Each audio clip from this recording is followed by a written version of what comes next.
नमस्ते दोस्तों। आज हम श्री हरिवंश पुराण विष्णु पर्व के 48वें अध्याय का वर्णन श्रवण करेंगे, जिसके अंतर्गत कृष्ण और गरुड़ के मिलने का वर्णन किया गया है। आइए सुनते हैं कथा विस्तार से। वैशंपायन ने कहा, यह कहकर और अपना रथ लेकर कृष्ण निकल पड़े।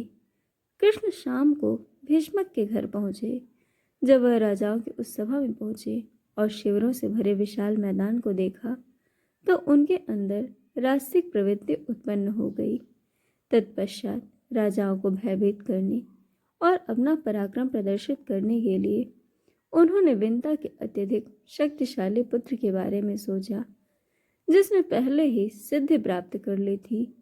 जैसे ही उन्हें विंता के पुत्र का ख्याल आया, उन्होंने आसानी से देखा जा सकने वाला रूप धारण कर केशव के पास पहुंचे।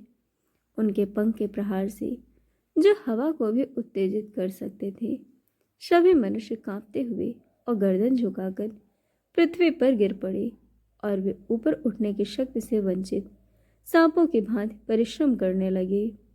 उन सबको गिरा हुआ देखकर पर्वत के समान दृढ़ कृष्ण ने जान लिया कि पक्षियों का राजा आ गया है।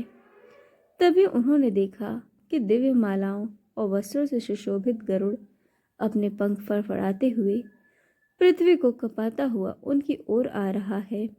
विष्णु के हाथ के स्पर्श से प्रसन्न होने की दृष्टि से नीचे की ओर मुख किए हुए हथियार उसकी पीठ पर ऐसे लगे हुए थे जैसे सांप चाट रहे हों। खंजों से युक्त पर्वतों के समान सुनहरे पंखों से सुशोभित उस पक्षी राज को काले नाग अपने पैरों से खींच रहे थे।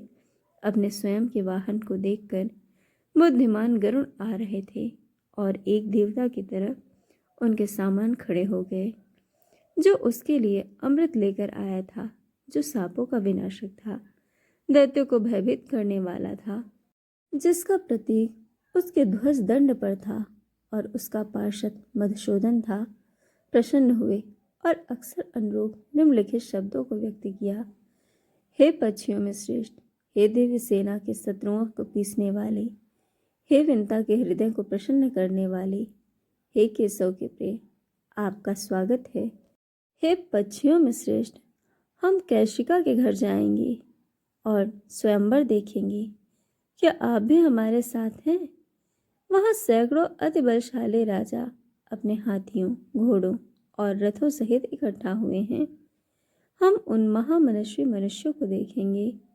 विंदा के अत्यधिक शक्तिशाली पुत्र से ऐसा कहकर विशाल भुजाओं वाले सुंदर कृष्ण शक्तिशाली रथ योद्धाओं यादवों के साथ उच्च हृदय कैशिका शहर के लिए निकल पड़े।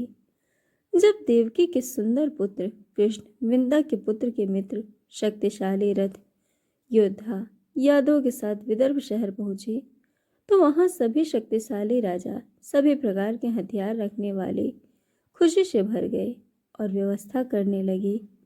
वैशंपायन ने कहा, इस बीच राजा कैशिक, जो नैतिक कानूनों में अच्छी तरह से पढ़े हुए थे, राजाओं के बीच से खुशी से उठ खड़े हुए।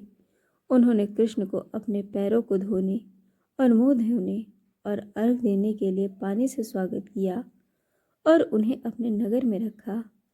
जैसे शंकर ने कैलाश पहाड़ी में प्रवेश किया था, उसी प्रकार कृष्ण भी अपनी सेना के साथ उनके घर में प्रवेश कर गए, जो पहले से उनके लिए तैयार रखा था। विभिन्न खाद्य पदार्थों, पेय पदार्थों, आभूषणों, सम्मान और प्रेम से सुशोभित वसाओं के छोटे भाई कृष्ण राजा कैसिक के घर में खुशी से रहते लगे।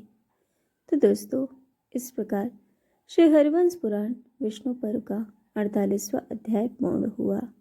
जल्द मिलेंगे कथा के अगले अध्याय के साथ।